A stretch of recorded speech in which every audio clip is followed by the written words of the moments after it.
Thank you very much, fellow Kenyans. I'm Babu Owino, Member of Parliament for Embakasi East constituency. Today I'm here to talk about the witch hunt that is coming from the government. The government of the day, the state has realized that our popularity has really grown and that they want to manage, they want to dwarf this popularity. They have approached Babu Owino on several occasions so that Babu can work with government, but Babu has refused and has said clearly that he wants to work for Kenyans, and that if the government was offering services to citizens, the services that were promised during the campaign periods, if they were working, if the cost of living was reduced, if taxes were reduced, if there were jobs for Kenyan citizens, if the health sector was working, if education sector was working, then Babu Owino would not have any business opposing the government.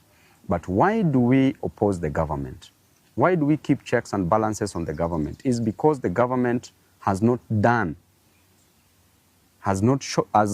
shown any effort to solve these issues of concern that I am raising.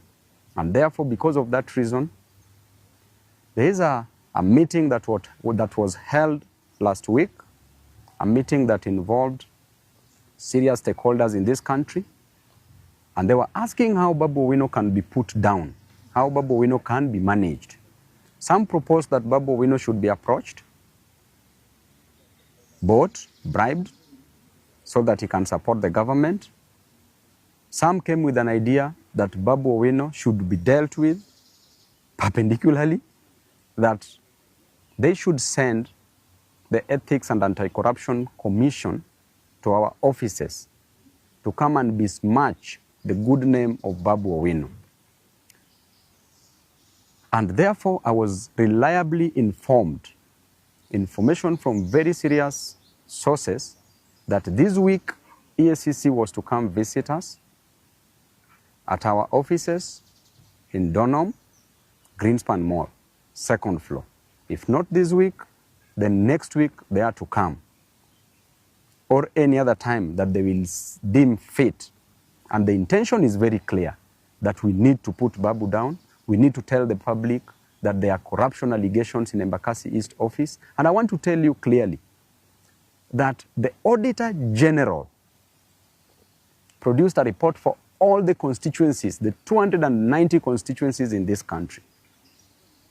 And the lady, you know how she works, she can't be bribed. If the government cannot bribe her, then Babu Owino automatically cannot bribe this lady, and she's been doing a great job. And the report was clear, and I want to read to Kenyans this report from the Auditor General. I want to go to the conclusion because this is a public document. Report on lawfulness and effectiveness in use of public resources. Conclusion. As required by Article 229, Sub-Article 6 of the Constitution, based on the audit procedures performed, except for the matter described in the basis for conclusion on lawfulness and effectiveness in use of public resources, section of my report, I confirm that nothing else has come to my attention to cause me, the Auditor General, to believe that public resources have not been applied lawfully and in an effective way. If this report came from the Auditor General and it is a public document, then why does the government want to use EACC to come and intimidate Babu Owino? I want to tell the EACC that you are an independent body. Do not get involved in this politics. And by the way, the office is very open. Anytime you want to know about any project in Embakasi's constituency, we have done all the projects that we advertised in Embakasi's constituency. And there is a clear procedure on how the tenders are awarded in any public office. All the procedures as confirmed by the funds manager, as confirmed that all the procedures were followed. There is no any conflict of interest. None of my companies has been awarded any job in Embakasi's constituency. None of my friends' companies has been awarded in Embakasi East constituency because there's a laid down procedure on procurement process. And in the procurement process, in that committee, there's a person that comes from the public works. Public works is an appendage of the national government. There's a person that comes, there's a procurement officer that comes from Nyayo House under the Ministry of Interior. That is Office of the President directly. Who determines who is to be given what? And in this country, if you are in opposition, there's nothing you can influence, even if you wanted to influence. And therefore, if the government wants to come for me, I want to tell you that you've come for me severally. This is not any news to me. I have faced so many things within the court corridors. And now you have decided that you want to come just with an intention to soil, to pollute the otherwise good name of the best member of parliament in this country. Why would members of Embakasi East constituency vote to rank me as the best member of parliament in this country if there were fraud cases? I want to remind you that my mother did not give birth to a thief. I did not come to Nairobi to steal money for Embakasi East constituents. I did not come to Nairobi to frustrate my people or Kenyans. I came to Nairobi to study, and I got a job as a member of parliament for Embakasi East constituency. And therefore, my work in Nairobi is to work for my people. My work in Nairobi is to ensure that my people goes to school. Our children goes to school. And there is no any constituency in this country that gives bursary in the most transparent way like Embakasi East constituency. I go there, I produce forms to every ward, issue forms. This other one, 2024-2025, we had 25,000 applicants. I went back with checks, issued checks to some of the constituents. The ones who are remaining, I promised that I will not go back to issue forms until I go back with the checks. That tells you clearly I got there at 8 a.m. in the morning during the issuance of bursary checks. I do them personally on the pitch, on the field. So there is nothing.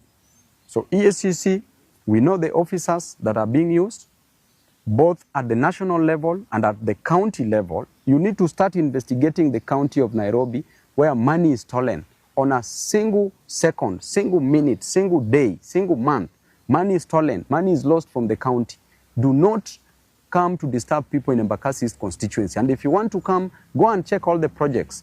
Look at the Donholm Secondary School. Perfectly done. Look at Tasia that you want to stop now that you don't want us to build. Tasia Primary School. It has not even been awarded. The tender was just put up the other day, was advertised the other day. It has not been awarded. And now we are being informed that you want to stop the construction of that school. Why would you do that? Why are you an enemy of progress as a government? We were elected to work, and I was elected by my people to work, and I have an independent mind to work. I will not suspend my brains to support any other person, no matter how much you coerce me. It doesn't matter. There are people that you can coerce, there are people that you can put pressure on, but you can never put pressure on me. I know where I'm going, and I will reach there no matter what. It doesn't matter. And I want to tell you, the EACC, keep off this war. This is not your war. Don't be used, don't be misused, don't be abused into doing things that is not within your mandate. Right now, why don't you go and consult with the Auditor General on this report? Why do you want to come and intimidate people in Embakasi East constituency? And after all, the much you can do is just to take somebody to court. What else can you do? So mwachane na upuzi na ujinga mingi watu wa EACC. Thank you.